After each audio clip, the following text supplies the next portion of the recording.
Welcome to the marker. मेरा नाम है रितिका रानी और मैं हूँ आपकी बायोलॉजी एजुकेटर। तो आज हम लोग क्लास 10th का एक नया चैप्टर स्टार्ट करेंगे, that is heredity and evolution. आज हम इसमें से सिर्फ एक पार्ट कवर करने वाले हैं, दैट इज़ हेरिडिटी। ठीक है, एवोल्यूशन हम अगले क्लास में पढ़ेंगे, वो थोड़ा अलग टॉपिक है। आज हम हेरिडिटी को कंप्लीट करेंगे।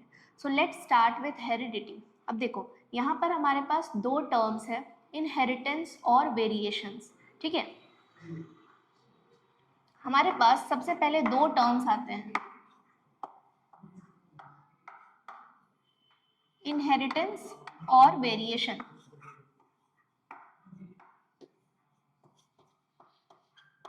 हमें इसमें समझना है दोनों में अंतर क्या है।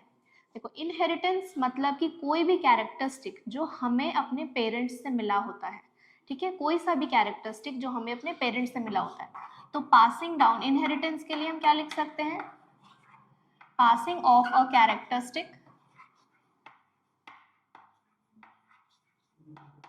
passing of a character from parents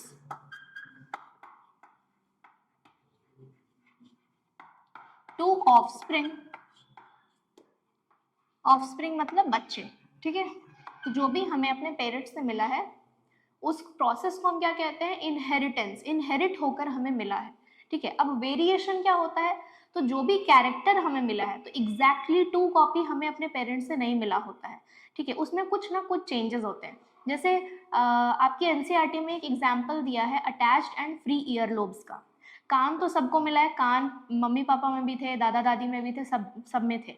अब कान में एक अटैच्ड ईयर लोब का एक वैरायटी होता है और एक फ्री ईयर लोब का वैरायटी होता है। ठीक है, तो यहाँ वाला पोर्शन अगर अटैच्ड है तो उसको हम क्या बोलते हैं, उसमें अटैच्ड ईयर लोब का एक वैरायटी है। और अगर यहाँ वाला पोर्शन हम मूव कर सकते हैं उसको हम क्या बोलते हैं, फ्री ईयर लोब का वैरायटी।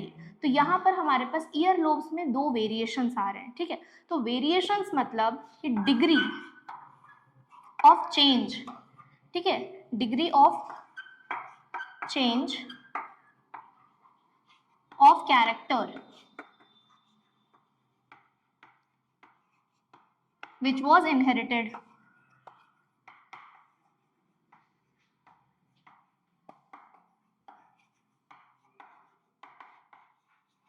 ठीक है, तो इसमें जैसे एग्जाम्पल में हमारे पास क्या हो गए, एग्जाम्पल में हमारे पास ईयर लोब्स के दो वेरिएशंस आ गए। एक हो गया हमारे पास फ्री ईयर लोब और एक हो गया अटैच्ड। ठीक है, ये एग्जाम्पल एनसीईआरटी में ही आपके दिया हुआ है। ठीक है, अब देखो हम पढ़ेंगे कि ये वेरिएशंस कैसे आते हैं, क्या रीजन है इसका, और क्या ये सिर्फ उन ऑर्गेनिजम्स में आते हैं जो कि सेक्सुअली रिप्रोड्यूस करते हैं, मतलब जिनमें मेल और फीमेल के गैमेट्स बनते हैं और फिर फर्टिलाइजेशन होता है, या फिर एसेक्सुअल रिप्रोडक्शन से भी होता है। एसेक्सुअल रिप्रोडक्शन किन में होता है, अमीबा। अमीबा का एक एग्जाम्पल है। ठीक है, अमीबा एक प्रोकैरियोट है जिसमें मेल फीमेल अलग अलग नहीं होते हैं। अमीबा क्या करता है, एक अमीबा होता है वो दो में बट जाता है। ठीक है, दो में बट गया मतलब हम क्या बोल दिए, अब जो मम्मी अमीबा थी उसने अपने आप को दो पार्ट्स में डिवाइड कर दिया और उससे दो अमीबा के नए सेल्स बन रहे हैं। समझ में आया? तो इस टाइप से अमीबा में रिप्रोडक्शन होता है, इस टाइप से अमीबा में नए ऑफस्प्रिंग्स आते हैं।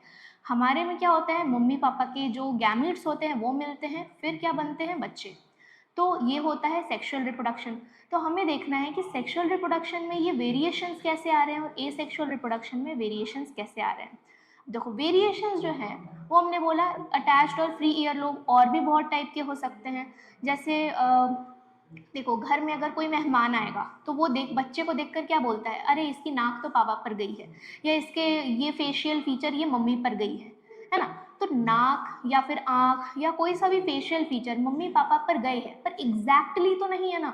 एग्जैक्टली पापा का शक्ल और बच्चे का शक्ल नहीं मिल रहा, कुछ चेंजेस हुए हैं। मतलब हम जो चीज़ पेरेंट्स से इनहेरिट करते हैं एग्जैक्टली टू कॉपी इनहेरिट नहीं करते हैं, राइट। जैसे हाथ पाँव है, हमारे हाथ पाँव पेरेंट्स में थे, उनके पेरेंट्स में थे, हर जगह थे, पूरे ह्यूमन रेस में हाथ पाँव होते हैं।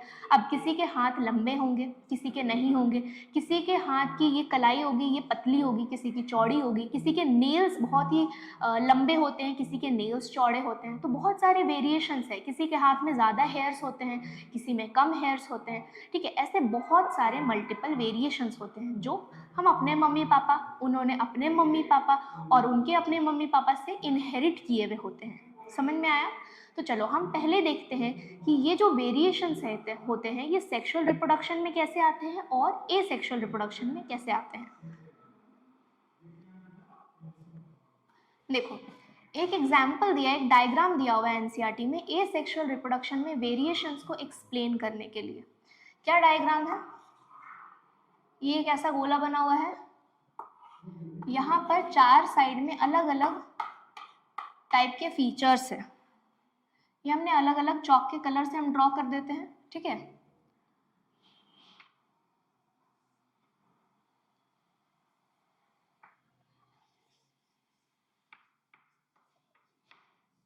ये हो गया, मान लो एक अमीबा का सेल है, ठीक है, या कोई सा भी सेल है जो कि कैसा करता है, एसेक्सुअल रिप्रोडक्शन।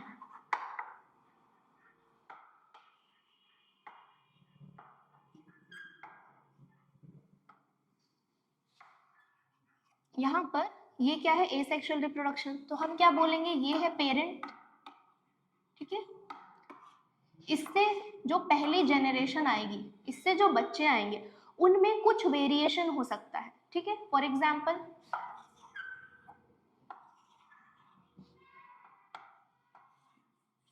यहाँ वाला जो पार्ट है वो एग्जैक्टली दोनों में सेम है, ठीक है।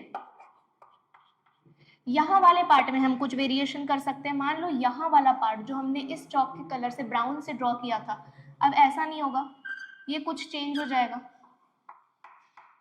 ठीक है। बाकी सारे फीचर्स इसमें सेम रहेंगे, कुछ एक चीज चेंज हो गया, बाकी सारे फीचर्स सेम है, राइट। सिमिलरली यहाँ पर हम कुछ चेंज कर सकते हैं। देखो यहाँ पर हमने ये जो पिंक वाला ड्रॉ किया, अब हम उसको येलो कलर से ड्रॉ कर देते हैं। यहाँ पर कुछ चेंज हो गया इस बच्चे में, ठीक है, बाकी सारे फीचर्स सेम है।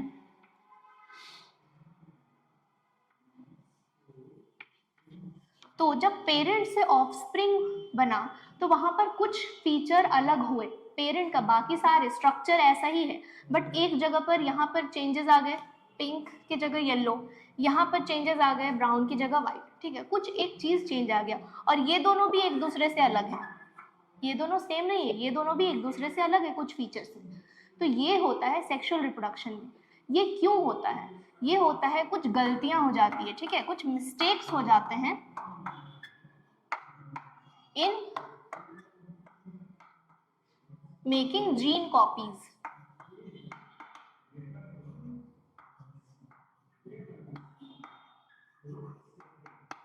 जब ये जो सेल है, मान लो इस सेल में क्रोमोसोम, कुछ क्रोमोसोम नंबर थे, मान लो इसमें 2 क्रोमोसोम थे, ठीक है, 2 क्रोमोसोम के पेयर थे।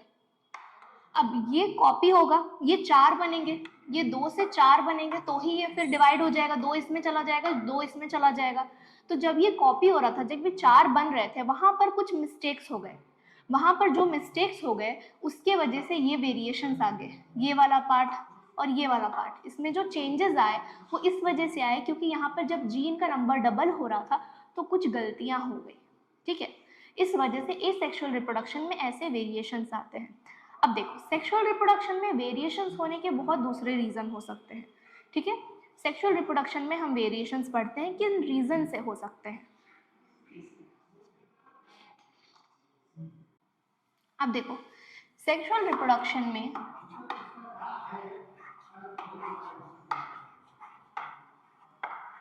कौन से ऑर्गेनिज्म आते हैं? मैक्सिमम यूकैरियोटिक ऑर्गेनिज्म, ठीक है, मैक्सिमम प्लांट्स और एनिमल्स। एक एग्जांपल तो ह्यूमन बींग्स ही है। हम ह्यूमन बींग्स के सेक्स डिटर्मिनेशन के बारे में डिटेल में पढ़ेंगे थोड़ी देर बाद, ठीक है। फिलहाल ये जानना जरूरी है कि देखो ह्यूमन बींग्स में क्या होता है। मान लो एक बच्चा है, एक चाइल्ड है, उसमें से 50% जीन्स जो होते हैं 50% वो कहाँ से आते हैं, फादर से, और 50% जीन्स जो होते हैं वो कहाँ से आते हैं, मदर से। ठीक है, 50-50%। यहाँ कोई चेंज नहीं होगा, ऐसा नहीं कि 30-40 हो जाए, यहाँ 30% हो जाए तो यहाँ 70% हो जाए, 40% हो जाए तो 60% हो जाए, ऐसा नहीं होता। दोनों इक्वली कंट्रीब्यूट करेंगे, 50-50। ओके, तो हम क्या बोल सकते हैं कि फादर के जीन्स और मदर के जीन्स इक्वली कंट्रीब्यूट करते हैं एक बच्चे के जेनेटिक कॉम्पोजिशन में, राइट। तो जो भी चेंजेस आएंगे इस बच्चे में, इनके मम्मी पापा से कुछ जो भी चीज़ें अलग होंगी वो किसके वजह से होंगी, मम्मी के कुछ जीन्स आए, मम्मी के कुछ जीन्स आए, पापा के कुछ जीन्स आए, दोनों मिलके एक नया कुछ प्रोड्यूस करेंगे, है ना। मम्मी के कुछ चीज़ आए, पापा के कुछ चीज़ आए। अब देखो, जब हम खिचड़ी बनाते हैं तो दाल मिलाते हैं और चावल, दाल चावल अलग अलग, उनका अलग अलग मतलब है, दाल अलग है चावल अलग है, ठीक है, टेस्ट अलग अलग होगा दाल चावल। जब हम खिचड़ी बनाएंगे तो दोनों को मिलके कुछ नया चीज़ बनता है, दाल को मिला दिया चावल मिला दिया तो खिचड़ी का एक अलग टेस्ट होता है।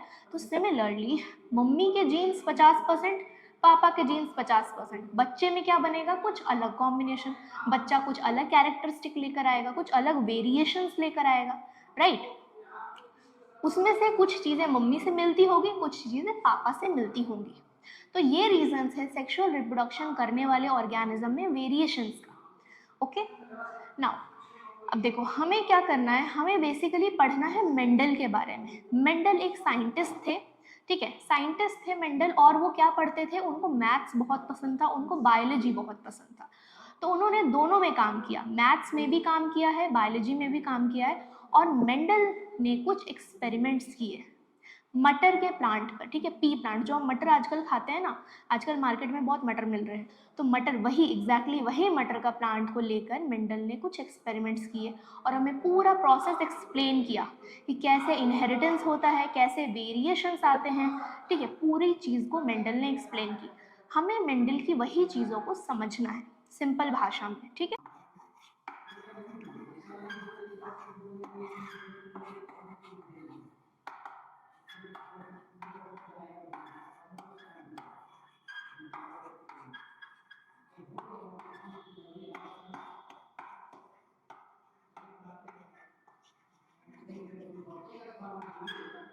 देखो, जब मेंडल एक्सपेरिमेंट करना स्टार्ट कर रहे थे पी प्लांट पे, तो पी प्लांट में बहुत सारे कैरेक्टरिस्टिक है। पी प्लांट में स्टेम अलग अलग हो सकता है, स्टेम कोई लंबा हो सकता है, कोई छोटा हो सकता है, फ्लावर का कलर अलग अलग हो सकता है, जो मटर के दाने होते हैं वो किस तरीके के हैं, एकदम राउंड शेप में है या थोड़े से सिकुड़े हुए हैं, ठीक है, वो अलग हो सकता है, और भी बहुत सारे वेरिएशंस हो सकते हैं, राइट। तो अब देखो, मेंडल ने बहुत सारे टोटल 7 कैरेक्टरिस्टिक ट्रेट पढ़े, ठीक है। मेंडल ने इस तरीके के 7 फीचर्स को आइडेंटिफाई किया। कैसे कैसे फीचर्स, हाइट ऑफ प्लांट, लंबा है छोटा है, फ्लावर के कलर, ठीक है, फ्लावर का कलर भी होता था, वॉयलेट है या वाइट है, उसने दो कलर को चूज किया, 2 कलर के फ्लावर्स दिखे पी प्लांट में, कुछ प्लांट्स में वॉयलेट कलर के फ्लावर्स थे, कुछ प्लांट में वाइट कलर के फ्लावर्स थे। तो ऐसे ऐसे उन्होंने कंट्रास्टिंग ट्रेट्स को सिलेक्ट किया जो दोनों एक दूसरे से एकदम अलग पता चल रहे थे। कंट्रास्टिंग मतलब दोनों एक दूसरे से एकदम डिफरेंटली हमें दिख रहे थे, ठीक है। तो देखो, हमें यहाँ पर एनसीईआरटी ने 3 ट्रेट्स बताए हैं, मेंडल ने टोटल ऐसे 7 कैरेक्टरिस्टिक स्टडी किए थे, उसमें से ये 3 एनसीईआरटी में लिखा है, तो आपको ये 3 पढ़ने हैं, ठीक है। हाइट, तो हाइट में क्या हो सकता है, या तो प्लांट टॉल हो सकता है या डॉर्फ हो सकता है, ठीक है। सीड का शेप, देखो सीड जो है मटर के दाने, हम जब मटर छीलते हैं उसमें से जो दाने निकलते हैं वो कैसे हो सकते हैं, या तो बिल्कुल राउंड होंगे, ठीक है, एकदम गोल होंगे,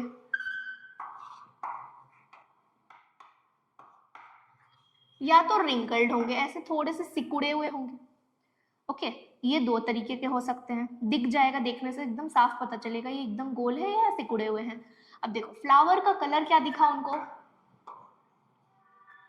कुछ वॉयलेट कलर के फ्लावर दिखे, कुछ वाइट कलर के फ्लावर दिखे। इधर वाले जो ट्रेड्स मैंने लिखा है ना, ये सारे के सारे डोमिनेंट ट्रेड थे। अभी बताऊंगी कि डोमिनेंट क्या होता है और रिसेसिव क्या होता है, ठीक है। ये देखो, ये सारे के सारे कैसे थे, सारे के सारे डोमिनेंट ट्रेट थे, और ये सारे के सारे कैसे थे, रिसेसिव। डोमिनेट मतलब जो हावी हो जाता है, ठीक है, जिसको दबाया नहीं जा सकता। डोमिनेट मतलब हावी हो जाना किसी पर, तो ये वाला ट्रेट है, इस पर हावी हो जाता है। दोनों कहीं भी अगर साथ में आने लगे ना, तो हमेशा ये वाला हावी हो जाएगा, ये वाला एक्सप्रेस होने लगेगा, ये अपना काम करेगा, इसको काम नहीं करने देगा। तो ये वाला ट्रेट क्या होते हैं, वैसे ट्रेट जो इसके सामने दब जाते हैं। अगर दोनों साथ में रहेंगे तो ये वाला ट्रेट दब जाएगा, छिप जाएगा, ठीक है, डर के। पर अगर ये अकेला रहा तो ये अपना काम करेगा, पर साथ में रहेंगे तो ये काम करेगा, इसको काम नहीं करने देगा। समझ में आया? तो ये वाले इधर वाले सारे ट्रेट्स जो थे वो डोमिनेंट थे, और इधर वाले सारे रिसेसिव थे। अब देखो मेंडल ने ये कैसे पता किया कि कौन से डोमिनेंट है कौन से रिसेसिव है। हमने तो बता दिया क्योंकि हमको याद है, ठीक है, हमने याद कर लिया है कि ये डोमिनेंट है ये रिसेसिव है। मेंडल को तो कोई कहीं से बताने नहीं आया था। मेंडल को कैसे पता चला? मेंडल ने बहुत सारे एक्सपेरिमेंट्स किए, ठीक है, मेंडल के बहुत सारे एक्सपेरिमेंट्स परफॉर्म किए। उसके एक नहीं मल्टीपल एक्सपेरिमेंट्स, सारे के सारे ट्रेट्स पर उनको एक जैसा ही रिजल्ट मिला। हर एक कैरेक्टरिस्टिक जब वो स्टडी कर रहे थे उनको एक जैसा ही रिजल्ट मिल रहा था, ठीक है, सिमिलर, सेम नहीं, सिमिलर टाइप ऑफ रिजल्ट मिल रहा था। तो उनको लगा कि ये भी तो ऐसा ही इसी तरीके से हो रहा है, ये भी इसी तरीके से हो रहा है। तो उन्होंने एक कंक्लूजन निकाला। तब उनको धीरे धीरे बहुत सोचना पड़ा, बहुत चीज़ों पर एक्सपेरिमेंट करना पड़ा, बहुत कैलकुलेशंस करना पड़ा। तब उनको समझ में आया, ओ ये डोमिनेटिंग कैरेक्टर है, इसके साथ कहीं भी अगर दूसरा वाला कैरेक्टरिस्टिक आना भी चाहता है तो ये आने नहीं देता, उसको अपना काम करने नहीं देता है, ठीक है। तब उनको समझ में आया कि डोमिनेंट ट्रेट कौन से थे, रिसेसिव ट्रेट कौन से थे, ठीक है। तो हम क्या करते हैं, सबसे पहले मेंडल का एक्सपेरिमेंट पढ़ने की कोशिश करते हैं, ओके। तो चलो मेंडल के एक्सपेरिमेंट में मेंडल ने क्या किया था, सबसे पहले एक कैरेक्टरिस्टिक को अलग कर लिया। फॉर एग्जाम्पल मेंडल ने दो ऐसे प्लांट्स लिए, ठीक है, दो प्लांट्स लिए, एक का हाइट लंबा था, एक छोटा था, बाकी सब कैरेक्टर सेम थे। मतलब मेंडल ने जो टोटल 7 कैरेक्टरिस्टिक पढ़े उसमें से बाकी 6 कैरेक्टरिस्टिक सब उन दोनों प्लांट में एकदम सेम थे। मतलब दोनों प्लांट राउंड सीड वाले होंगे, दोनों प्लांट वॉयलेट कलर वाले होंगे, पर उनमें क्या अलग होगा, एक टॉल होगा, एक डॉर्फ, डॉर्फ मतलब बौना, ठीक है। एक प्लांट छोटा होगा, शॉर्ट प्लांट बोला गया है, एनसीईआरटी ने शॉर्ट प्लांट लिखा है, ठीक है। तो एक टॉल प्लांट था, एक शॉर्ट प्लांट था। तो बाकी 6 कैरेक्टरिस्टिक सब सेम थे, बस इन दोनों कैरेक्टरिस्टिक में अंतर था। तो पहला एक्सपेरिमेंट मेंडल ने ऐसा वाला किया, एक कैरेक्टरिस्टिक पे स्टडी किया। तो हम पहला एक्सपेरिमेंट ऐसे ही करने वाले हैं, ठीक है, एक कैरेक्टरिस्टिक पर हम स्टडी करने वाले हैं। तो चलो हम उसका मेंडल का क्रॉस बनाते हैं, समझते हैं कि मेंडल ने क्या एक्सपेरिमेंट्स किए, कैसे उसको एनालाइज किया, क्या रिजल्ट्स निकला, और हमें क्या याद रखना है उसमें से, ओके।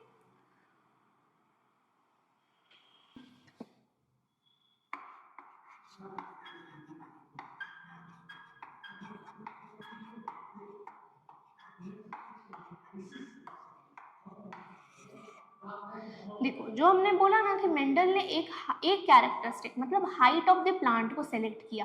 तो जब हम एक कैरेक्टरिस्टिक को स्टडी करते हैं उसको हम क्या बोलते हैं, मोनोहाइब्रिड क्रॉस, ठीक है। क्रॉस करवा रहे हैं मतलब दोनों प्लांट में हम फ्यूजन करवा रहे हैं दोनों प्लांट्स का, तो मतलब क्रॉस करवा रहे हैं। मोनोहाइब्रिड मतलब एक ही कैरेक्टरिस्टिक में दोनों अलग अलग होंगे, ठीक है, एक ही कैरेक्टरिस्टिक को हम स्टडी करेंगे।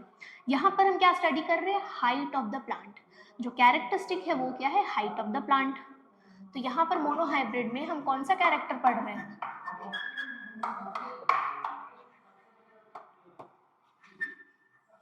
हाइट। अब हाइट में दो ट्रेट्स हो सकते हैं, ठीक है, हाइट में दो ट्रेट्स हो सकते हैं। हाइट कैरेक्टर है और इसके दो ट्रेट्स हो सकते हैं, टॉल और शॉर्ट, ओके। हमारे पास यहाँ दो ट्रेट्स हो सकते हैं। अब देखो हम क्रॉस बनाते हैं। तो मेंडल ने क्या किया, एक प्लांट टॉल लिया,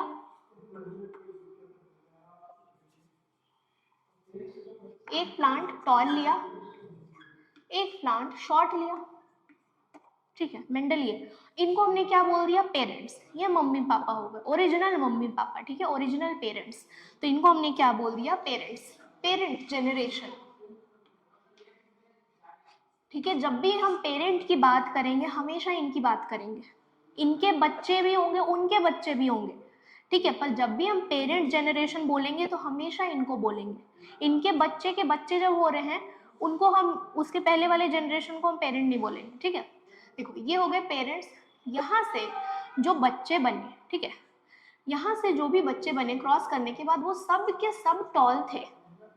मेंडल ने क्या कराया, एक शॉर्ट प्लांट लिया, एक टॉल प्लांट लिया। अब मेंडल ने ये नहीं बताया कि हमने किसको फीमेल पेरेंट माना, किसको मेल। तो मेंडल ने नहीं बताया किसको हमने मम्मी माना है, किसको पापा। किसी को भी मम्मी मान लो और किसी को भी पापा मानो, ठीक है। तो जब मम्मी पापा का यहाँ पर क्रॉस हुआ तो जो बच्चे बने, ठीक है, वो सब के सब टॉल थे। जितने भी बच्चे बने इस क्रॉस से सब के सब टॉल निकले।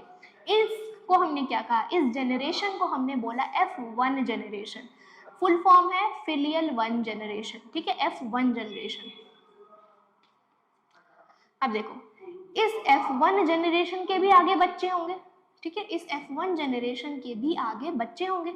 इस F1 जनरेशन में अब हमने क्या किया, करवाया, अब हमने सेल्फिंग करवाया। ये वो वाली सेल्फी नहीं है, फोटो लेने वाली सेल्फी नहीं है। सेल्फी सुन के तुम लोग को फोटो लेने की याद आ रही होगी, पर वो वाली सेल्फी नहीं, सेल्फिंग है, ठीक है, सेल्फ पॉलिनेशन।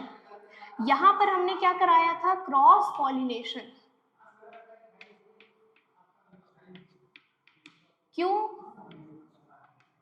क्योंकि यहाँ मम्मी अलग पापा अलग, मम्मी प्लांट अलग पापा प्लांट अलग, ठीक है। यहाँ हम क्या कराएंगे अब, सेल्फिंग। एक ही प्लांट में मम्मी पापा हैं। पी प्लांट क्या होता है, पी प्लांट जो होता है बाइसेक्सुअल होता है। देखो पी प्लांट जो होता है, मेंडल ने जानबूझकर ऐसा प्लांट चूज किया, मेंडल ने जानबूझकर पी प्लांट चूज किया क्योंकि बाइसेक्सुअल था। बाइसेक्सुअल मतलब इसमें फीमेल पार्ट्स भी हैं और मेल पार्ट्स भी है एक ही प्लांट में, ठीक है। तो मेंडल ने जानबूझ के ऐसा सेलेक्ट किया कि अगर ज़रूरत पड़े तो सेल्फिंग करा सकते हैं। तो अब हम यहाँ पर F1 जनरेशन में क्या करा रहे हैं, सेल्फिंग। एक प्लांट है यहाँ पर, ठीक है, एक प्लांट है, इसी में मम्मी भी है, इसी में पापा भी है, ठीक है। तो हम यहाँ पर क्या करा देंगे, फ्यूजन। यहाँ पर हम फ्यूजन करा देंगे मम्मी पापा के गैमीट्स में, ठीक है। तो एक ही प्लांट में जब हम सेल्फिंग कराते हैं, अब जो बच्चे आए उनको हम क्या बोलेंगे, F2 जनरेशन, ठीक है। अब जो बच्चे आएंगे उनको हम बोलेंगे F2 जनरेशन। अब मैंने बोला कि यहाँ पर जो बच्चे आएंगे उनके पेरेंट्स, जब भी पेरेंट्स की बात होगी हमेशा इनकी बात होगी। इनके पेरेंट्स कौन हुए, ये हो गए, इनके मम्मी पापा ये हो गए। पर हम ऐसे नहीं बात करते, हम जब भी पेरेंट जनरेशन बोलते हैं हमेशा स्टार्टिंग वाले को बोलते हैं, ठीक है। और जब बाकी को हम क्या बोलेंगे, F1 F2, इसके और बच्चे होंगे F3 F4, ऐसे हम नाम देते हैं। अब देखो जब F1 जनरेशन की हमने सेल्फिंग कराई तो इनमें जो बच्चे आए उनमें कुछ बच्चे टॉल थे और कुछ बच्चे शॉर्ट थे, ठीक है।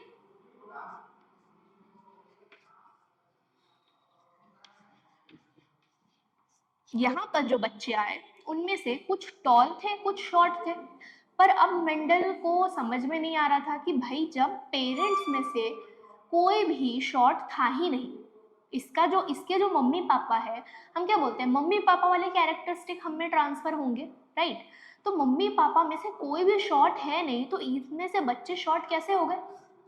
इसका मतलब ये जो शॉर्ट वाला कैरेक्टरिस्टिक है ये कहीं ना कहीं पेरेंट में छिप कर बैठा हुआ है, अपना काम नहीं कर पा रहा है, और कोई है जो इसको छिपा कर बैठा है, इसको दबा कर बैठा है, इसको काम नहीं करने दे रहा है, ठीक है। तो हमने क्या बोला, जो शॉर्ट वाला ट्रेट है ये इसमें छिप गया है, काम नहीं कर पा रहा है, और जो टॉल वाला ट्रेट है वो दिख रहा है। तो अगर शॉर्ट वाला ट्रेट काम नहीं कर पा रहा है, उसको कोई दबा रहा है, तो कौन दबा सकता है, जो दिख रहा है। टॉल वाला ट्रेट जो है वो शॉर्ट वाले ट्रेट को दबा रहा है, टॉल वाला ट्रेट अपना काम कर रहा है लेकिन शॉर्ट वाले ट्रेट को काम नहीं करने दे रहा है। तो हमने क्या बोला, और ऐसे बहुत सारे एक्सपेरिमेंट्स हुए, ठीक है। यहाँ पर जैसे हमने हाइट ऑफ प्लांट को लेकर किया, अब मेंडल ने ऐसे एक्सपेरिमेंट फ्लावर कलर को लेकर भी किया कि वॉयलेट वाले फ्लावर्स जो थे वो यहाँ पर दिखने लगे, ठीक है, व्हाइट फ्लावर यहाँ पर नहीं थे, सिर्फ वॉयलेट थे, पर जब F2 जनरेशन में आया तो F2 जनरेशन में वॉयलेट भी दिख रहे हैं, व्हाइट भी दिख रहे हैं। इसका मतलब व्हाइट वाला फ्लावर को वॉयलेट वाला फ्लावर दबा के रख रहा था, काम नहीं करने दे रहा था अपना। इसका मतलब क्या हुआ, वॉयलेट वाला क्या हो गया, डोमिनेटिंग हो गया, और जो रिसेसिव कैरेक्टर हो गया, रिसेसिव ट्रेट हो गया, वो कौन सा हो गया, व्हाइट। तो सिमिलरली यहाँ पर टॉल ट्रेट कैसा हो गया, डोमिनेटिंग हो गया, और शॉर्ट ट्रेट कैसा हो गया, रिसेसिव हो गया। ठीक है, तो हमें समझ में आ गया, जो भी F1 जनरेशन में दिख रहा है, ठीक है, जो भी F1 जनरेशन में दिख रहा है वो कैसा होगा, डोमिनेटिंग ट्रेट होगा, और जो F2 जनरेशन में दिख रहा है पर F1 में नहीं प्रेजेंट है, वो कैसा हो जाएगा, रिसेसिव ट्रेट हो जाएगा। समझ में आया? देखो, तो हमने क्या बोला कि शॉर्ट वाला कैसा ट्रेट था, रिसेसिव, और ये कैसा था, डोमिनेंट। ये ट्रेट हमने बात की। ठीक है, अब देखो यहाँ पर कुछ नंबर्स भी इंपॉर्टेंट है, नंबर्स याद रखना है। मोनोहाइब्रिड क्रॉस के F2 जनरेशन में कितने टॉल प्लांट्स मिले और कितने शॉर्ट प्लांट्स मिले। नंबर बहुत सारे हो सकते हैं, हमें क्या मतलब है, प्रोपोर्शन से, हमें मतलब है रेशियो से। ठीक है, तो टोटल टॉल प्लांट्स और शॉर्ट प्लांट्स का रेशियो था 3:1। अगर टोटल 4 प्लांट्स थे, अगर टोटल 4 बच्चे हुए F2 जनरेशन में, तो एक बच्चा आउट ऑफ 4 शॉर्ट था, 3 बच्चे आउट ऑफ 4 टॉल थे। तो कभी भी हमसे क्वेश्चन पूछा जाएगा अगर कि कितने बच्चे टॉल थे F2 जनरेशन के मोनोहाइब्रिड क्रॉस में, हम कैसे आंसर लिखेंगे, 3 आउट ऑफ 4, हमेशा ये आंसर जाएगा 3 आउट ऑफ 4। कभी भी सिर्फ 3 लिख कर नहीं आना है। जब प्रपोर्शन हम रेशियो में लिखेंगे तो हम ये लिख सकते हैं 3:1। ये अपने आप बता दे रहा है कि अगर 4 बच्चे होंगे तो 3 टॉल होगा और 1 शॉर्ट होगा। रेशियो हम बता सकते हैं, पर यहाँ पर अगर हम सिर्फ टॉल वाले का पूछा जाएगा तो हम 3 आउट ऑफ 4 लिखेंगे। अगर शॉर्ट वाले का पूछा गया तो 1 आउट ऑफ 4 लिखना पड़ेगा। ठीक है, 4 नहीं लिखोगे नंबर नहीं मिलेगा। पूरा फ्रैक्शन में लिखो, बताओ टोटल में से कितने थे, वो बताना जरूरी है। ठीक है, अब देखो, यहाँ तो हमने बात कर ली कि हमें सामने से आंखों से कैसे दिख रहे हैं। ये जो आंखों से हमें दिख रहा है ना कि टॉल प्लांट्स है या फिर शॉर्ट प्लांट्स है, ये हम देख के बता सकते हैं। तो जो भी कैरेक्टरिस्टिक को हम देख के बता सकते हैं उसको हम क्या कहते हैं, फिनोटाइप। ठीक है, फिनोटाइप मतलब जो हमें दिख रहा है, जो भी हम देख के बता सकते हैं। तो यहाँ पर टॉल और शॉर्ट कैसा क्या हो गया, फिनोटाइप्स। ठीक है, टॉल और शॉर्ट ये हो जाते हैं हमारे फिनोटाइप्स।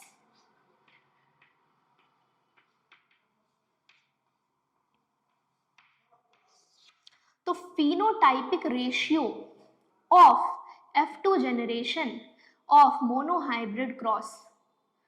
ठीक है, अगर कोई पूछे तो हम क्या बोलेंगे, टॉल इज टू शॉर्ट का रेशियो है 3:1। ठीक है, ये फिनोटाइप हो गया। अब देखो, फिनोटाइप हमने बोला कि हम देखकर बता सकते हैं। जीन्स क्या हम देख के बता सकते हैं कि किसी के क्रोमोसोम के अंदर कैसे वाले जीन्स है, ये तो हम आंख से दिखेगा नहीं। ठीक है, तो जिस चीज़ को हम देखकर नहीं बता सकते, जो हमारे जीन्स है उसमें कैसा कॉन्स्टिट्यूशन है, जीन्स कैसे बने हुए हैं, ये जो हमने बोल दिया टॉल, पर टॉल वाले के जीन्स कैसे होते हैं, क्या होता है इनके जीन्स में, उसको हम कहेंगे जीनोटाइप। ठीक है, तो मेंडल ने क्या किया था, टॉल प्लांट लिए थे। ठीक है, टॉल प्लांट लिए थे जिनके जीन्स जो थे ये थे कैपिटल टी, और शॉर्ट प्लांट के स्मॉल टी। अब देखो, ये हम कैसे लिखते हैं, कैपिटल टी स्मॉल टी, और 2 ही क्यों लिखते हैं। देखो, उसके पहले हमको क्या समझना होगा, यहाँ पर हमें समझने की जरूरत है, हम जब भी क्रोमोसोम ड्रॉ करते हैं ना, देखो जब भी हम क्रोमोसोम ड्रॉ करते हैं तो यहाँ पर हम ऐसे दो ग्रुप में डिवाइड करते हैं, 2 सेट में। ठीक है, एक ये वाला सेट हो गया, एक ये वाला सेट हो गया। तो जब भी हम जीन्स लिखते हैं तो वहां पर 2 का हमेशा एक सेट रहेगा। ठीक है, एक सेट रहेगा, मतलब 2 रहेंगे। एक, इसको अगर हम डिवाइड करें तो ये हो गया प्लस ये हो गया, राइट, ये दोनों मिलकर ये एक क्रोमोसोम बनाते हैं। ठीक है, तो हो सकता है कि यहाँ पर कैपिटल टी हो और यहाँ पर कैपिटल टी हो, 2 है, वहां पर भी हम क्या लिखते हैं कि ये जीन जो क्रोमोसोम है, क्रोमोसोम के अंदर वैसा दिखता है, वो कॉम्पोजिशन है। ठीक है, हो सकता है शॉर्ट वाले में कैसा दिखता होगा, शॉर्ट वाले में ये कुछ ऐसा दिखता होगा, शॉर्ट वाले में यहाँ पर स्मॉल टी होगा, ठीक है। तो ये हम इसलिए बोलते हैं यहाँ हम बोलते हैं कि ये सेट में रहते हैं, एक पेयर में रहते हैं, ठीक है। अब हम यहाँ पर आ जाते हैं देखो, तो क्रोमोसोम यहाँ पर जब भी मेंडल ने लिया, प्योर वाला लिया, ठीक है। प्योर मतलब कैपिटल टी होगा तो साथ में कैपिटल टी ही होगा, स्मॉल टी होगा तो साथ में स्मॉल टी ही होगा। पर जब F1 जनरेशन आई तो F1 जनरेशन में मिक्स हो गया, यहाँ पर F1 जनरेशन में मिक्सचर बन गया। कैसे बन गया? F1 जनरेशन में हमारे पास capital T small T type का जीनोटाइप मिला सारे के सारे प्लांट में, ठीक है। हमने क्या बोला? टॉल था। टॉल क्यों था? क्योंकि कैपिटल टी वाला ट्रेट टॉलनेस का था, ठीक है। जो भी डोमिनेटिंग ट्रेट होता है उसका पहला अल्फाबेट को लेकर हम जीन का हम नाम रख देते हैं। तो टॉलनेस डोमिनेटिंग है, पहला अल्फाबेट टी से हमने नाम रख दिया, टी से हम नामकरण करेंगे। तो हम जब भी बोलेंगे कैपिटल टी होगा, हमेशा टॉल प्लांट बनेगा। अब वो अगले कैपिटल टी के साथ हो या अगले स्मॉल टी के साथ हो, कोई फर्क नहीं पड़ता। अगर स्मॉल टी आ गया यहाँ पर तो भी तो ये क्या है, इसको तो दवाई देगा, इसको तो काम करने नहीं देगा, ये खुद अपना ही काम करने वाला है। तो अल्टीमेटली प्लांट कैसा बनेगा? टॉल ही बनने वाला है, ठीक है। अब देखो ये कैसे हमने बनाया कैपिटल टी स्मॉल टी? हमने बनाया पहले इस जो पेरेंट्स थे उसका हमने कैसे बनाया, क्या किया? गैमीट्स बनाया, ठीक है। देखो इस वाले का गैमीट जो होगा, गैमीट क्या होता है? जब भी सेक्सुअल रिप्रोडक्शन होता है उसमें मेल के 50% क्रोमोसोम्स, फीमेल के 50% क्रोमोसोम्स पहले आएंगे, उसके बाद साथ में आके फ्यूजन करेंगे। ये हमने पढ़ा, मम्मी से 50%, पापा से 50%। तो मम्मी के 50% क्रोमोसोम्स, पापा के 50% क्रोमोसोम्स, बच्चे का 100% क्रोमोसोम बन गया। तो मान लो ये एक पेरेंट प्लांट है, पेरेंट प्लांट के पास यहाँ पर एक सेट है, तो ये वाला एक गैमीट बनाएगा, ये वाला दूसरा गैमीट बनाएगा, राइट। तो अब ये वाला गैमीट जो है वो किसी और के साथ फ्यूज कर सकता है और ये वाला किसी और के साथ फ्यूज कर सकता है, आपस में फ्यूज नहीं करेंगे, ठीक है। ये मान लो ये पापा के गैमीट्स है, तो ये वाला पापा का गैमीट मम्मी के किसी गैमीट के साथ फ्यूज कर सकता है, ये वाला पापा का गैमीट मम्मी के किसी गैमीट के साथ फ्यूज कर सकता है, राइट। तो देखो हम यहाँ पर जो पेरेंट्स हैं उनके गैमीट्स बना लेते हैं। तो इसका गैमीट कैसा बनेगा? एक ही टाइप का बनेगा, कैपिटल टी ये वाला जाए या फिर ये वाला जाए, कैसा बनने वाला है? कैपिटल टी ही बनेगा, ठीक है। और जब हम बात कर रहे हैं शॉर्ट, यहाँ पर कैसा बनेगा? स्मॉल टी ही बनेगा, ठीक है। जब फ्यूज होगा, दोनों फ्यूज होंगे तो क्या बनने वाला है? Capital T small T. ये हो गया बच्चे का क्रोमोसोम, बच्चे के जीन्स ऐसे होंगे, मम्मी के आधा पापा का आधा, हो गया, ये बच्चे का जीन बन गया। अब इसके बच्चे हैं ये, तो अब हमें इसके गैमेट्स बनाने हैं क्योंकि इसके बच्चों का हमको जीनोटाइप पता करना है, तो हम इसके गैमेट्स बनाते हैं। अब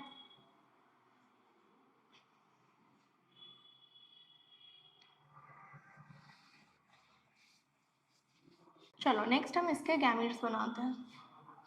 तो कैपिटल टी स्मॉल टी है हमारे पास, आधा आधा जाएगा, तो एक टाइप का गैमीट ये बन चुका है, एक टाइप का गैमीट ये बन चुका है, राइट। ये मान लो हमने बना दिया है एक पेरेंट का, ठीक है। यहाँ पर हमने क्या बोला? सेल्फिंग हो रही है, यहाँ पर सेल्फिंग हो रही है। इसका मतलब क्या है? यहाँ पर फीमेल पार्ट भी यहीं पर है, मेल भी यहीं पर है, तो मम्मी भी यहीं पर है, पापा भी यहीं पर है। तो ये हमने मान लिया, ये हो गया इसके मम्मी का जीन्स, ठीक है। ये मम्मी के गैमेट्स हो गए, पापा के भी गैमेट्स सेम ही होंगे, एक ही प्लांट है पर गैमेट्स तो दोनों बनाएंगे, तो गैमेट्स क्या होंगे? यहाँ पर हमने बोल दिया पापा के गैमेट्स। अब क्या करना है हमको? फ्यूजन। तो देखो मम्मी का ये वाला गैमेट पापा के ये वाले गैमेट के साथ मिल सकता है, क्या बनेगा? Capital T, right.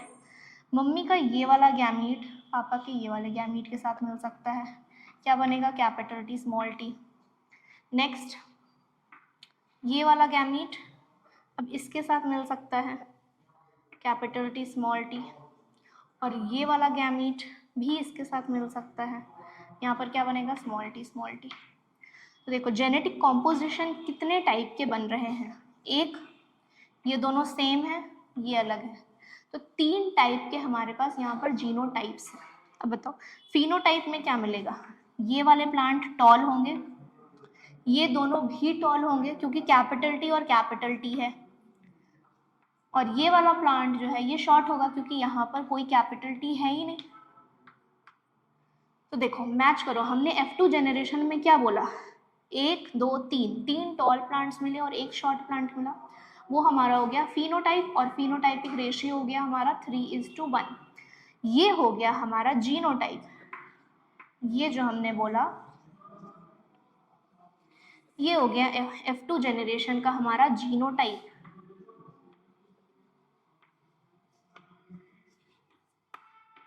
ये हो गया हमारा जीनोटाइप F2 जनरेशन का, और रेशियो अगर हम बताएंगे तो 1:2:1, ये रेशियो हो गया।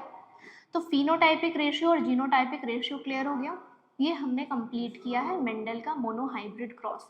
ठीक है, मेंडल एक कैरेक्टरिस्टिक को किस तरीके से मेंडल ने स्टडी किया वो अभी हमने क्लियर किया। अब देखो यहाँ पर तो हमने एक कैरेक्टरिस्टिक को स्टडी किया, मेंडल ने ऐसे ही एक एक कैरेक्टरिस्टिक सबके स्टडी किए, टोटल 7 के। अब इसके बाद मेंडल ने दो कैरेक्टरिस्टिक को मिक्स करके भी स्टडी किया, थोड़ा और कॉम्प्लेक्स बना के। ठीक है, मेंडल को ताकि थोड़ा और कॉम्प्लेक्स बना के स्टडी करते हैं, तो मेंडल ने अब 2 कैरेक्टरिस्टिक को मिला के एक साथ स्टडी किया। तो हम अब वो वाला क्रॉस देखते हैं जिसे हम कहते हैं डाई हाइब्रिड क्रॉस। ठीक है, ये था मोनोहाइब्रिड, नेक्स्ट हम पढ़ेंगे डाई हाइब्रिड क्रॉस।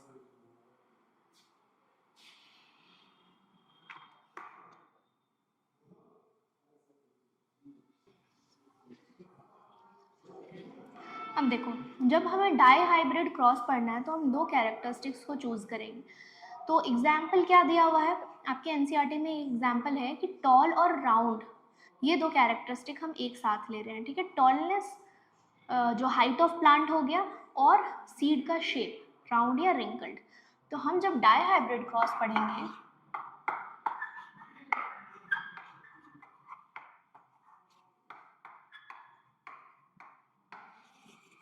तो अब हम क्या कैरेक्टरिस्टिक्स ले रहे हैं, हाइट और सीड शेप एक साथ पढ़ेंगे। तो बाकी सारे कैरेक्टरिस्टिक दोनों प्लांट्स में सेम होंगे। ठीक है, इन दोनों के अलावा बाकी सब सेम होगा, तभी हम पढ़ पाएंगे कि इन दोनों में क्या चेंजेस आ रहे हैं। अब देखो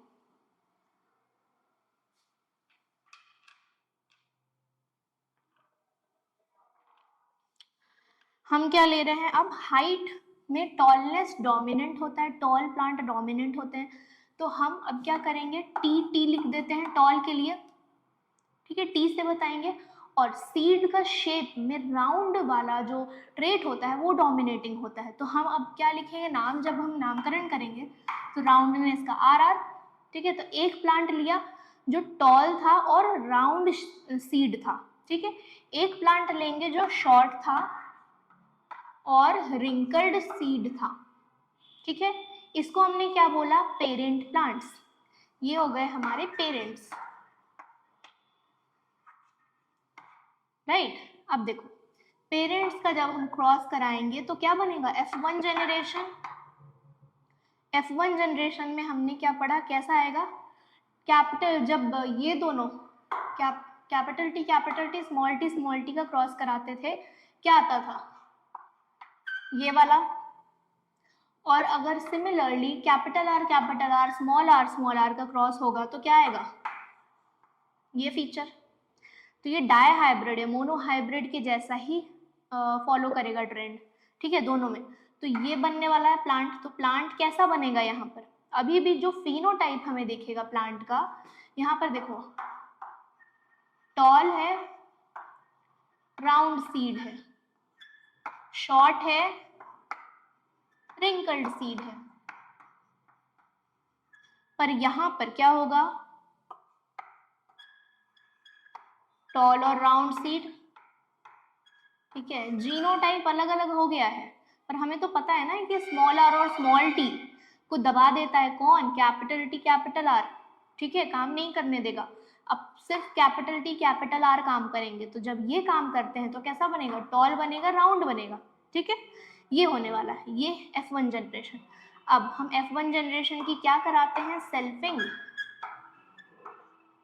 सेल्फिंग, और उसे हम क्या कहते हैं, अब जो बच्चे होंगे उसको हम कहते हैं F2 जनरेशन, ठीक है। तो जब F2 जनरेशन में देखा गया तो कैसे दोनों फीचर्स आएंगे, F2 जनरेशन में टॉल फीचर भी आएगा, शॉर्ट फीचर भी आएगा, राउंड भी आएगा, रिंकल्ड भी आएगा, ठीक है। तो अब देखो कैसे कैसे प्लांट्स हमें देखने को मिल रहे हैं, टॉल और राउंड, ये तो होगा ही होगा, ठीक है, टॉल के साथ राउंड होगा ही होगा, टॉल और राउंड, रिंकल्ड और शॉर्ट होगा ही होगा, शॉर्ट और रिंकल्ड, ये दो कॉम्बिनेशन तो हमें पता है, पेरेंट्स ऐसे थे तो ऐसे होंगे। अब यहाँ पर टॉल वाले के साथ रिंकल्ड सीड भी हो सकता है, टॉल प्लांट के साथ, क्योंकि दोनों बंधे हुए तो नहीं है, दोनों कैरेक्टरिस्टिक बंधे हुए नहीं है, ये वाला टॉल का कैरेक्टरिस्टिक अलग अपना काम कर रहा है और ये राउंड वाला शेप का कैरेक्टरिस्टिक अपना अलग काम कर रहा है, तो कोई बंधे हुए नहीं है दोनों एक साथ कि टॉल के साथ टॉल प्लांट होगा तो सिर्फ राउंड सीड का शेप ही होगा, ऐसा कोई यहाँ पर गारंटी नहीं है, ऐसा कुछ भी नहीं है इनको बांधने के लिए, ठीक है। तो टॉल प्लांट में रिंकल्ड सीड भी मिल सकते हैं हमको, ठीक है, और उसी तरीके से शॉर्ट प्लांट में राउंड सीड भी मिल सकते हैं हमें, दोनों अपना काम इंडिपेंडेंटली करेंगे, समझ में आया। तो हमें कितने टाइप के यहाँ पर फिनोटाइप्स मिल रहे हैं, 1 2 तीसरा चौथा, 4 टाइप के यहाँ पर फिनोटाइप्स मिल रहे हैं, ठीक है। जैसे पेरेंट्स थे टॉल और राउंड, शॉर्ट और रिंकल्ड, वो तो मिल ही रहा है, पर टॉल और राउंड बंधा हुआ है नहीं, शॉर्ट और रिंकल्ड आपस में बंधे हुए हैं नहीं, दोनों इंडिपेंडेंटली काम करेंगे, कोई किसी के साथ भी जा सकता है, ठीक है, कोई बहुत ऐसी गहरी दोस्ती नहीं है दोनों में कि शॉर्ट की गहरी दोस्ती है रिंकल्ड के साथ कि वो जाने ही नहीं देगा कि तू मेरा बेस्ट फ्रेंड है, ऐसा कुछ नहीं है, ठीक है। शॉर्ट जो है वो राउंड के साथ भी जा सकता है और टॉल जो है रिंकल्ड के साथ भी जा सकता है, तो सारे के सारे जो भी पॉसिबल यहाँ पर फिनोटाइप से सब देखने को मिलेंगे हमें। तो हमें क्या मिला, 2 नए टाइप के, टॉल के साथ रिंकल्ड मिला, शॉर्ट के साथ राउंड मिला। अब देखो इनमें हमें जीनोटाइपिक रेशियो पता करना है और फिनोटाइपिक रेशियो। फिनोटाइपिक रेशियो तो हमें दिख गया, फिनोटाइपिक रेशियो क्या होगा, यहाँ पर 4 टाइप्स के हैं, फिनोटाइपिक रेशियो होगा 1:3:3:1, मतलब हमें जो पेरेंट्स जैसे हैं टॉल राउंड है, टोटल 1 प्लांट मिलेंगे, कितने से, अगर 8 प्लांट होंगे 1 + 3 + 3 + 1, आउट ऑफ 8 प्लांट्स 1 प्लांट जो होगा टॉल होगा और राउंड सीड वाला होगा, 1 प्लांट होगा जो शॉर्ट होगा और रिंकल्ड सीड वाला होगा, बाकी 3 ऐसे प्लांट्स होंगे जो कि टॉल होंगे रिंकल्ड सीड के साथ और शॉर्ट होगा राउंड सीड के साथ, ठीक है। ये हो गया हमारा फिनोटाइपिक रेशियो, कौन सा रेशियो, ये हो गया हमारा फिनोटाइपिक रेशियो। F2 जनरेशन के डाई हाइब्रिड क्रॉस का ये रेशियो हो गया 1:3:3:1। ये याद रखना जरूरी है कि यहाँ पे जब भी हम 1:3:3:1 लिखेंगे ये सीक्वेंस में ही लिखना होगा, टॉल राउंड 1 होगा, tall wrinkled 3, short round 3, tall और शॉर्ट रिंकल्ड 1, ये गड़बड़ नहीं होना चाहिए, ठीक है। तो ये हो गया हमारा फिनोटाइपिक रेशियो। अब हमको क्या करना है, जीनोटाइपिक रेशियो, जीन्स भी अलग अलग करने हैं। तो देखो जीनोटाइपिक रेशियो क्या आता है हमारा यहाँ पर,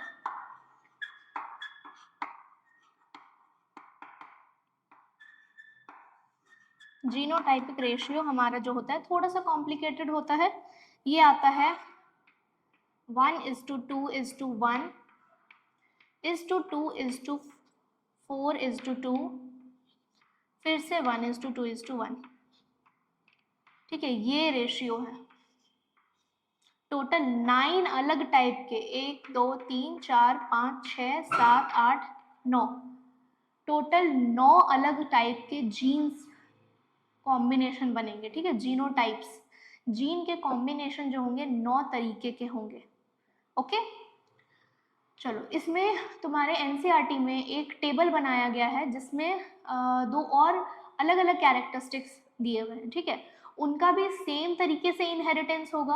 और अगर उसमें एक स्क्वायर बॉक्स बना हुआ है, उसमें अगर बना के उसमें गिन कर देखोगे तो सेम आएगा, 1:3:3:1 ही रेशियो आएगा फिनोटाइप का, और जीनोटाइप का रेशियो यही आने वाला है, ठीक है, 1:1:1:2:4:2, फिर से 1:2:1, ये जीनोटाइप का रेशियो आने वाला है। ओके, तो डायहाइब्रिड क्रॉस हमारा यहाँ पर कंप्लीट होता है। ओके, नाउ नेक्स्ट हम स्टार्ट करेंगे कि जो हमने अभी तक पढ़ लिया सेक्सुअल रिप्रोडक्शन, एसेक्सुअल रिप्रोडक्शन में वेरिएशंस कैसे आते हैं, ठीक है। अब हम पढ़ेंगे कि ये जो हमने बोला कि डोमिनेटिंग कैरेक्टर है या रिसेसिव कैरेक्टर है, ये क्यों, मतलब इसके पीछे का रीज़न क्या है, इसके पीछे का लॉजिक क्या है, ठीक है, ये कैसे टॉल हो जाता है कोई प्लांट, कैसे शॉर्ट हो जाता है, हमें पता है जीन्स है, पर जीन्स काम कैसे करते हैं वो थोड़ा सा हमें जानना ज़रूरी है, ठीक है। चलो, तो ये एक टॉपिक है, how do traits get expressed, NCERT में ये टॉपिक है, उसमें हमको ये समझना है कि जो हम बोल रहे हैं टॉलनेस और डॉर्फनेस, ये क्या है, ट्रेट है, ठीक है, प्लांट का ट्रेट है टॉलनेस और शॉर्टनेस या डॉर्फनेस। अब ये कैसे बनते हैं, जीन्स हमें पता है, जीन्स से इनके वजह से बनते हैं, पर जीन्स काम कैसे करता है, जीन्स होता क्या है, देखो जीन्स बेसिकली कुछ नहीं, हमारा ये जो क्रोमोसोम है जो हम पढ़ते हैं, ठीक है, ये हमारा क्रोमोसोम है, क्रोमोसोम में कोई सा भी पार्ट उठा लो, अगर ये पार्ट कोई प्रोटीन, अल्टीमेटली फाइनली कोई प्रोटीन बना रहा है, कुछ काम कर रहा है, ऐसे ही वेला नहीं बैठा हुआ है, ठीक है, बहुत सारे जो हमारे क्रोमोसोम्स में बहुत सारे पार्ट जो होते हैं ऐसे ही बैठे रहते हैं, कोई काम नहीं होता उनका, पर अगर कोई पार्ट क्रोमोसोम का हमारा कोई प्रोटीन बना रहा है, कुछ काम कर रहा है, उसको हम क्या बोलते हैं, जीन्स बोलते हैं, ठीक है। तो ये वाला पार्ट अगर हमारा प्रोटीन बना रहा है तो इसको हम क्या बोल देंगे, क्या है, ये एक जीन है। ये वाला पार्ट जो दोनों आमने सामने होते हैं, एक ही पोजीशन पर होते हैं, पोजीशन मतलब दोनों का सेम पोजीशन है, दोनों क्रोमोसोम में अलग अलग क्रोमोसोम है पर पोजीशन सेम है, ठीक है। जैसे अगर हम बात करें क्लासरूम में बच्चे बैठे हुए हैं, तो अगर सेकंड बेंच पे बैठा हुआ है कोई, तो हम बच्चे की पोजीशन क्या बोलेंगे, सेकंड बेंच पे बैठा हुआ है। अगर सेकंड बेंच पे 2 बच्चे बैठे हुए हैं तो हम दोनों को बोलेंगे ये भी सेकंड बेंच पर है, ये भी सेकंड बेंच पर बैठा हुआ है, ठीक है। तो उसी टाइप से जीन्स जो है वो अलग अलग क्रोमोसोम, अलग अलग क्रोमैटिड्स पर है, ठीक है, पर यहाँ पर पोजीशन इनका सेम है, तो जो दोनों पोजीशन इनका सेम है वो एक ही कैरेक्टर को इफेक्ट करते हैं, ठीक है। और जीन क्यों कहलाए, क्योंकि ये कुछ काम कर रहे हैं, इसलिए इनको थोड़ी सी हमने इज्जत दे दी, थोड़ा सा हमने इनको नाम, कुछ उपाधि दे दी, हमने बोल दिया जीन, ठीक है। ऐसे ही वेले बैठे रहते तो हम इनको कोई उपाधि नहीं देते, कुछ काम कर रहे हैं इसलिए हमने इनको थोड़ा सा इज्जत और दे दी कि भाई तुम कुछ काम कर रहे हो। तो चलो, ये हो गया जीन, और ये क्या काम करता है, ये प्रोटीन बनाएगा, लेकिन क्या जीन डायरेक्ट प्रोटीन बनाता है, नहीं, जीन क्या करेगा, देखो जीन मतलब क्या है, क्रोमैटिड, क्रोमोसोम का एक सेगमेंट, किससे बना होता है, डीएनए से बना हुआ होता है। हम जो बोलते हैं ना डीएनए, डीएनए नाम तो सबने सुना ही होगा, ठीक है।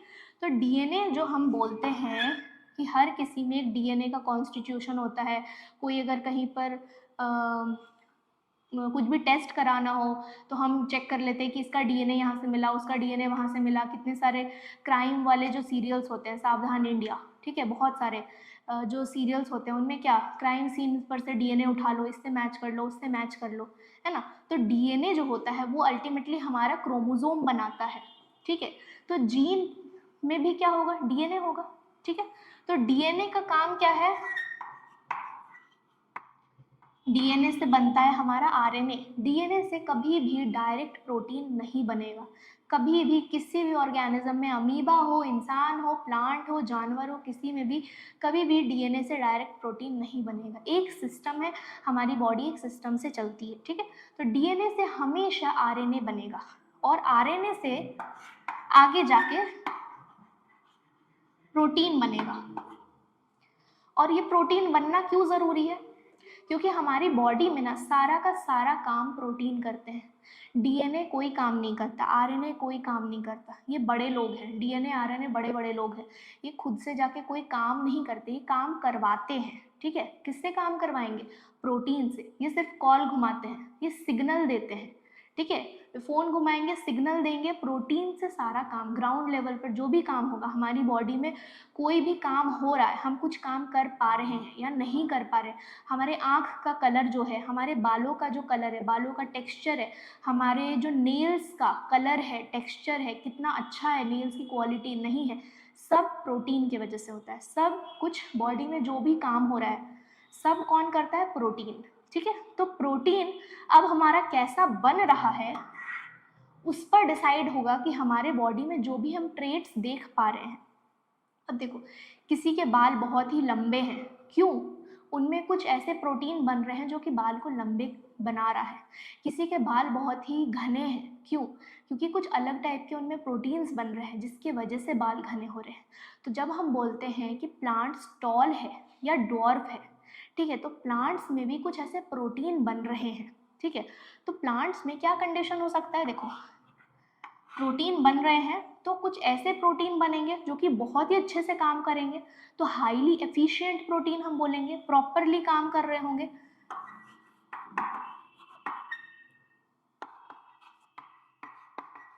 हाईली एफिशिएंट, अच्छे से बन रहे हैं, प्रॉपर काम कर रहे हैं, तो वो क्या काम करेंगे? वो प्लांट्स को टॉल बना दे रहे हैं।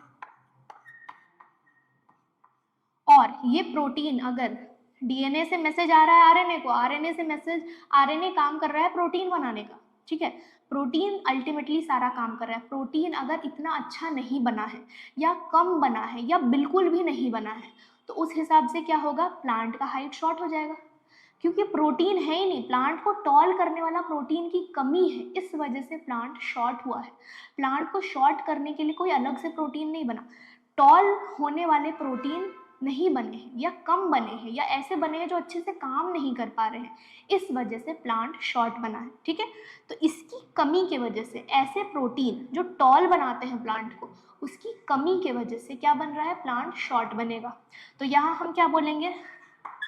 लेस एफिशिएंट, या फिर हम बोल देंगे और नो प्रोटीन।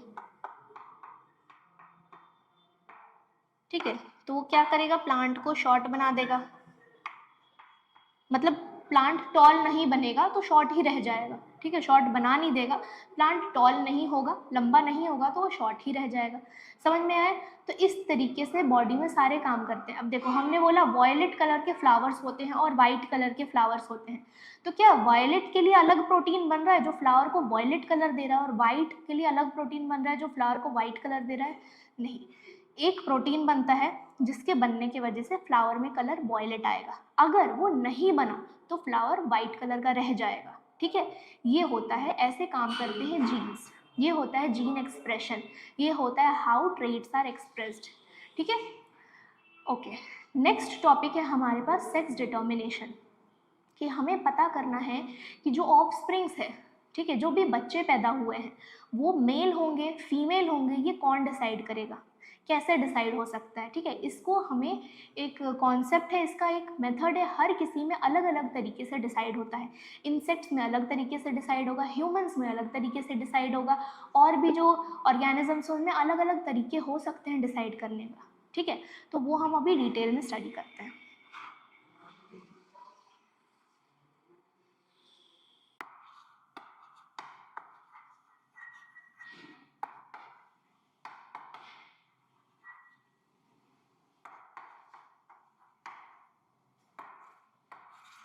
इसमें हमारे पास एक है इन्वायरमेंटल सेक्स डिटर्मिनेशन, की इन्वायरमेंट कैसे डिसाइड करेगा कि कौन सा जो बच्चा होगा, ऑफस्प्रिंग होगा, मेल होगा, कौन सा फीमेल होगा, ये इन्वायरमेंट से डिसाइड होगा। ठीक है, एक तरीका है इन्वायरमेंटल।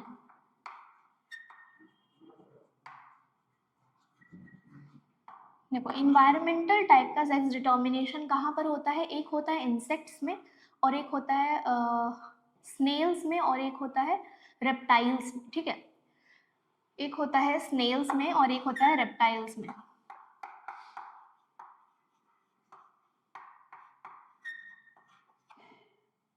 रेप्टाइल्स के एग्जाम्पल्स क्या है? रेप्टाइल्स के एग्जाम्पल्स में आ जाएगा स्नेक्स, ठीक है, वो रेप्टाइल्स के एग्जाम्पल है।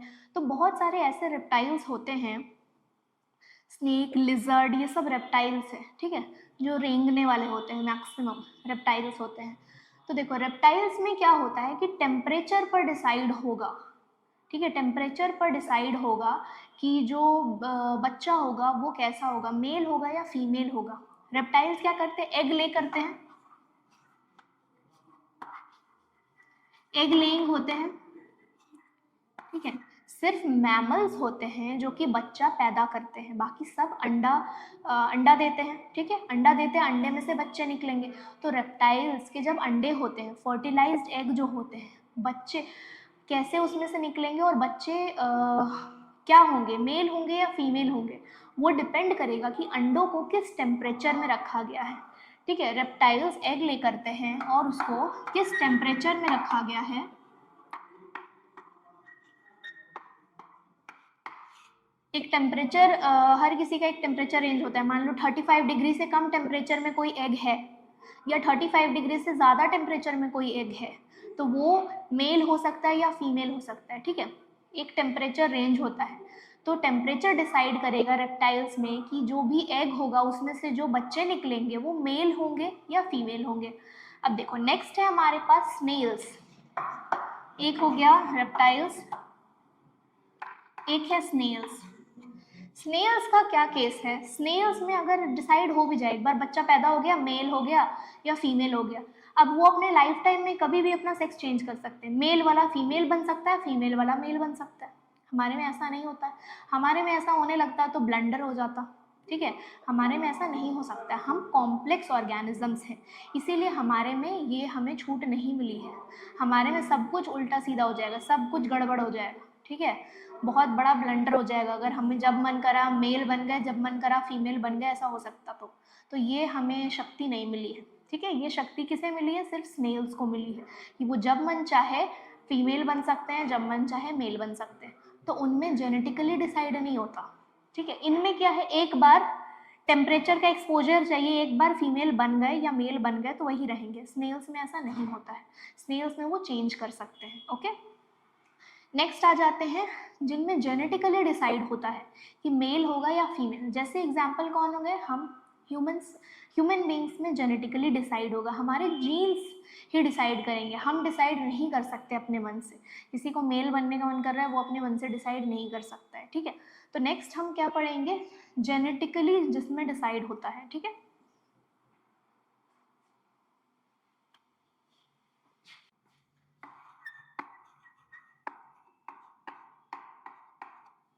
नेक्स्ट हम पढ़ेंगे कि हमारे जेनेटिक्स से कैसे डिसाइड होता है कि मेल होगा या फीमेल होगा, ठीक है, जैसे ह्यूमंस में होता है। इसका सबसे बड़ा एग्जाम्पल कौन है? ह्यूमंस।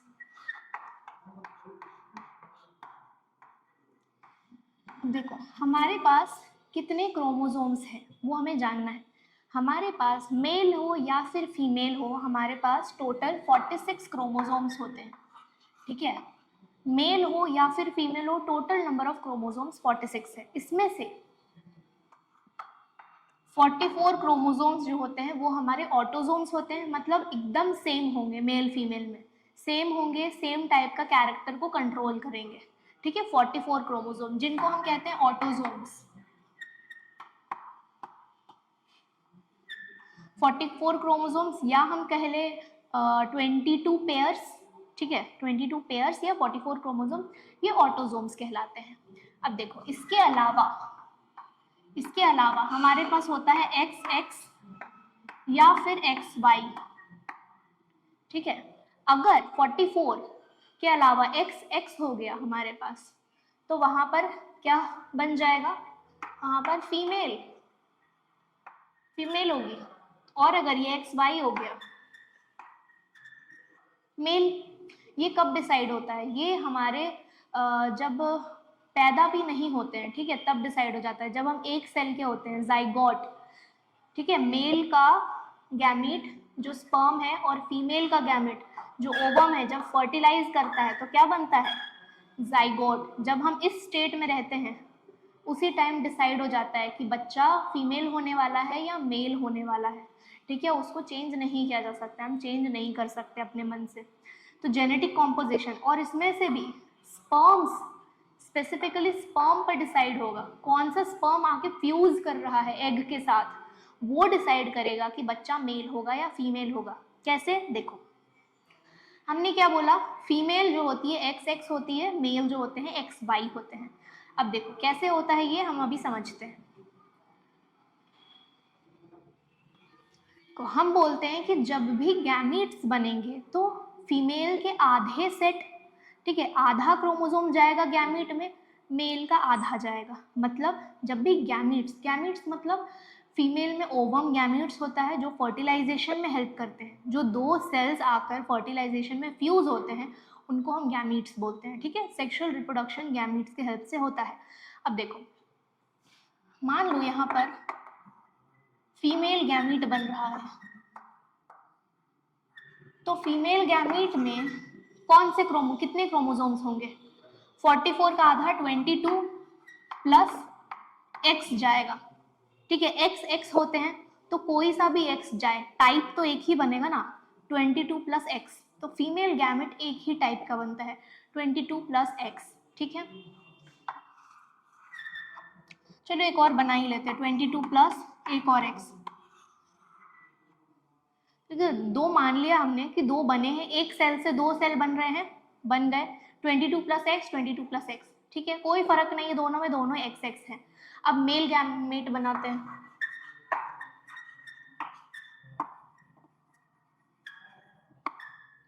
देखो मेल गैमेट में आधा अगर जाएगा तो कितना जाएगा, एक बनेगा 22 प्लस एक्स वाला,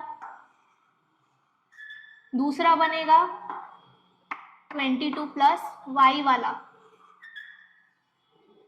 ठीक है। एक बनेगा 22 प्लस एक्स वाला, एक बनेगा 22 प्लस वाई वाला। अब हमें क्या करना है, जब बच्चे हैं, बच्चे बनाने हैं तो दोनों को फ्यूज कराना है। अब फ्यूज कराओ तो देखो चार टोटल इसमें से बच्चे बन रहे हैं, ठीक है। तो चारों का हम कॉम्बिनेशन देखते हैं क्या होगा।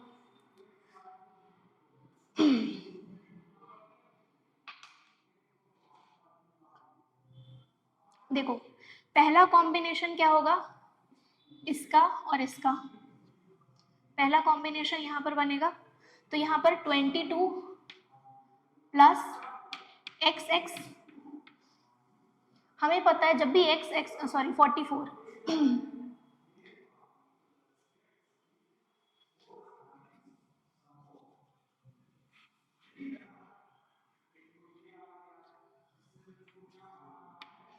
44 प्लस एक्स एक्स दोनों मिलेंगे ना, 22 22 44 प्लस एक्स, तो हमें पता है जब भी एक्स एक्स होगा क्या होती है, फीमेल, फीमेल को हमने चलो पिंक कलर से ड्रॉ कर दिया।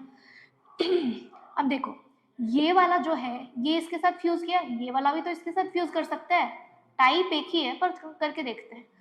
ये वाला इसके साथ फ्यूज कराते हैं, अब क्या बनेगा, यहाँ पर भी 44 प्लस एक्स एक्स, फीमेल बनी, राइट। अब देखो ये जो मेल का ये गैमेट बना, ये फीमेल के दोनों गैमेट के साथ फ्यूज करा लिया। अब मेल का इस वाले गैमेट को हम फीमेल के दोनों गैमेट के साथ फ्यूज कराते हैं, ठीक है। तो देखो क्या बनेगा, सबसे पहले ये और ये फ्यूज कराते हैं, 44 प्लस एक्स वाई, और यहाँ 44 प्लस एक्स वाई, मेल बने, ये दोनों फीमेल बन रही है, यहाँ पर मेल बन रहे हैं, क्यों, क्योंकि हमें पता है एक्स वाई होगा तो मेल बनेगा, तो ये मेल हो गए और ये female, male child female child. तो देखो दोनों आधे आधे बन रहे हैं, दोनों के बनने का चांस कितना है, 50%, 2 आउट ऑफ 4, 2 आउट ऑफ 4, दो फीमेल बनेगी आउट ऑफ 4 टोटल बच्चे, दो मेल बन सकते हैं आउट ऑफ 4 टोटल बच्चे, मतलब दोनों आधा आधा प्रोबेबिलिटी है, 50% चांस है कि फीमेल बन सकती है, 50% चांस है कि मेल बन सकता है।